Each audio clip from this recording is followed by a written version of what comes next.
시간이 되었습니다. 다 같이 사도신경으로 신앙 고백하시며 2024년 10월 4일 금요일 새벽 기도에 함께 시작하겠습니다.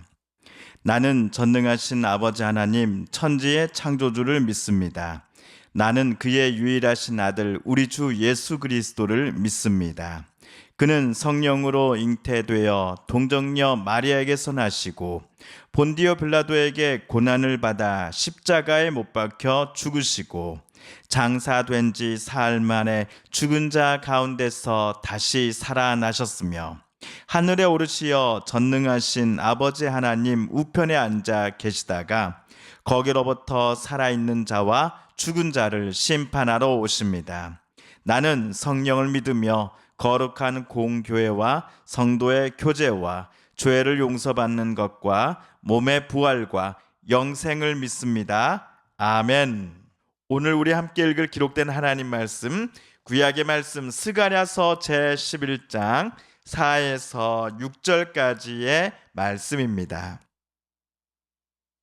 구약 1322쪽경에 있는 스가랴서 제11장 4에서 6절까지의 말씀입니다. 여호와 나의 하나님이 이르시되 너는 잡혀 죽을 양떼를 먹이라.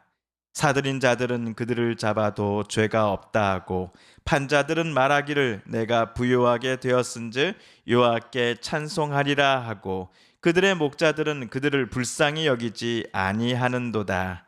여호와가 말하노라 내가 다시는 이 땅 주민을 불쌍히 여기지 아니하고 그 사람들을 각각 그 이웃의 손과 임금의 손에 넘기리니 그들이 이 땅을 칠지라도 내가 그들의 손에서 건져내지 아니하리라 하시기로. 아멘.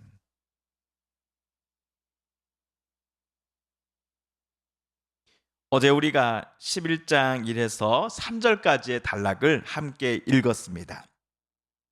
레바논이 자랑하는 백향목을 하나님께서 모두 불태우실 것이다 라는 그 무서운 경고를 우리가 어제 보았습니다.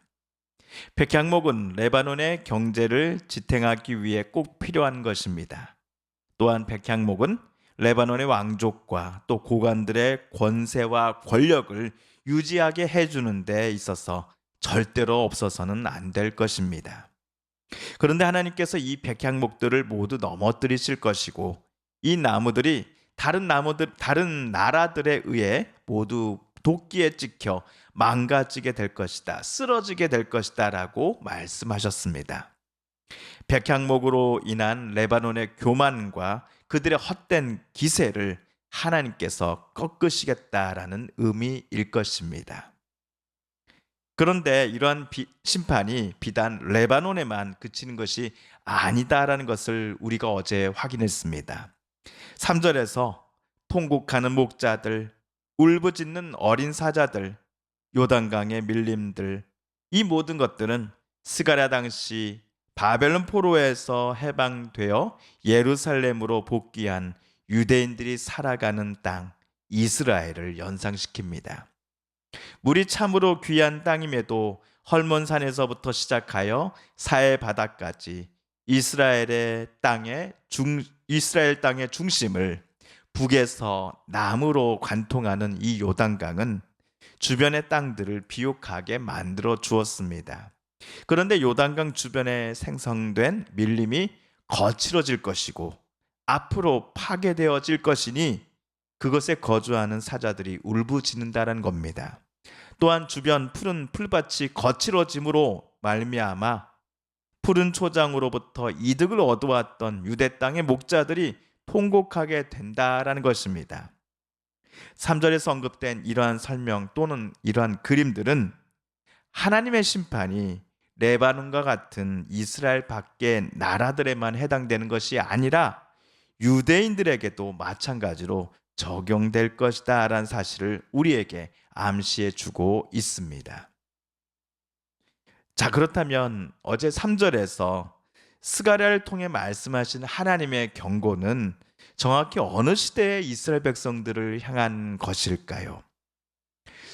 주전 587년 남유다가 바벨론에 의해서 멸망당하기 전후에 살았던 유대인들을 대상으로 말씀하신 것일까요? 아니면 주전 538년 페르시아의 고레스 대왕 칙령에 의해서 바벨론 포로에서 해방되어 예루살렘에 되돌아와 성읍을 짓고 살아가고 있는 중인 지금 스가랴 당시의 유대인 포로 귀환민들을 대상으로 하나님은 심판을 경고하신 것일까요? 이러한 질문에 주석가들은 후자이다라고 대답합니다. 스가랴 당시의 유대인들을 향해 하나님께서 지금 경고하시고 앞으로 심판을 하실 것이다 라는 것을 이야기하고 있다라고 주석가들은 해석합니다. 즉 바벨론에서 되돌아와 예루살렘에 정착하여 살아가고 있는 유대인들에게 하나님은 지금 경고장을 스가랴를 통해 보내셨다라고 구약의 주석가들은 이해하고 있는 것입니다.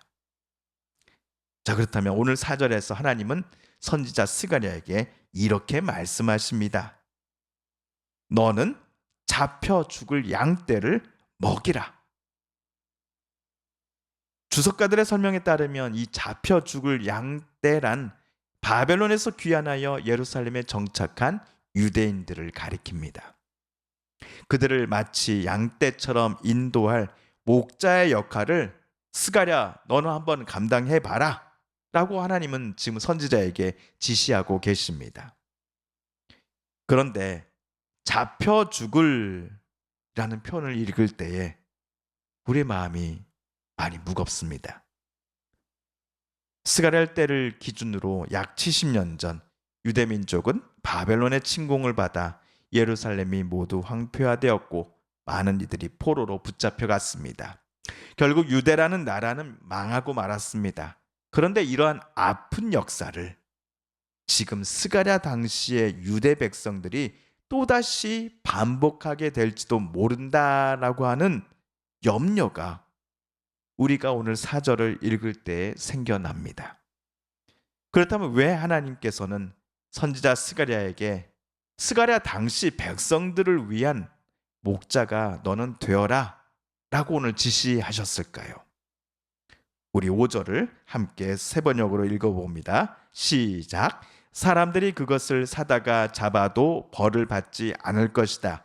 그것들을 팔아 넘긴 자도 주님을 찬양하세 내가 부자가 되었네 하고 좋아할 것이다. 그것들을 먹이는 목자들마저도 그것들을 불쌍히 여기지 않을 것이다.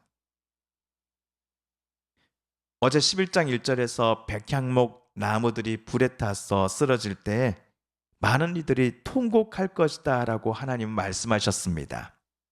그런데 오늘 5절에서 스가랴 당시에 이스라엘 백성들이 중에 권력을 가진 이들, 수많은 재산을 가지고서 권세를 자랑하는 이들에 의해서 백성들이 이리저리 치이고 고통받고 수탈받다가 삶을 마감하는 모습을 보일 때에 백성들의 것을 강탈했던 자들은 정작 아무런 양심의 가책을 보이지 않을 거야 라고 하나님 말씀하고 계신 겁니다. 오히려 주님을 찬양하세 내가 부자가 되었습니다 라고 좋아라 한다는 것입니다. 나보다 약한 사람의 것을 억지로 빼앗고 부자가 된 사람이 있는데 그 사람이 하나님 저를 당신이 부자로 만들어 주셨습니다. 하나님 정말 감사합니다 라고 기뻐 외치는 장면이 실제로 현실이 될 것이다 라고 오늘 하나님은 경고하신 것입니다. 남이야 눈물을 흘리든지 말든지 전혀 상관없이 나만 배부르면 아무 문제가 아니야 라는 마음이 스가랴 당시 예루살렘 사회의 정치, 종교, 지도자들 사이에 만연했던 것입니다.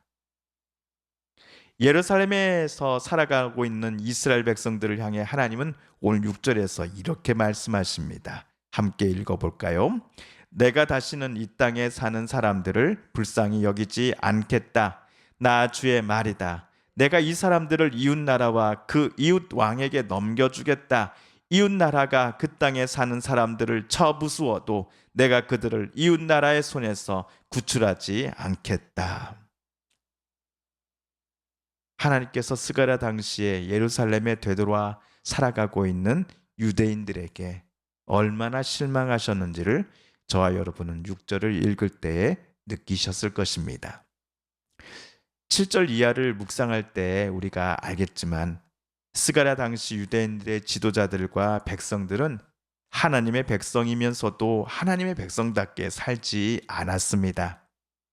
70년 전 나라를 잃은 뼈아픈 역사를 경험했으면서도 그 역사가 주는 교훈을 가볍게 여기고는 또다시 하나님의 말씀과 경고와는 정반대로 살아가는 것을 스가랴 당시 백성들은 멈추지 않았습니다.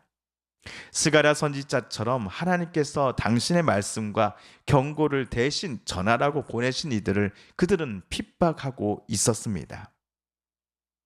그런데 어떤 주석가들은 오늘 6절에 기록된 하나님의 말씀을 하나님께서 이스라엘 백성들을 영원히 잊어버리겠다라기보다는 다시 한번 그들에게 하나님께서 회개의 기회를 주셨다라고 해석해야 한다라고 주장합니다.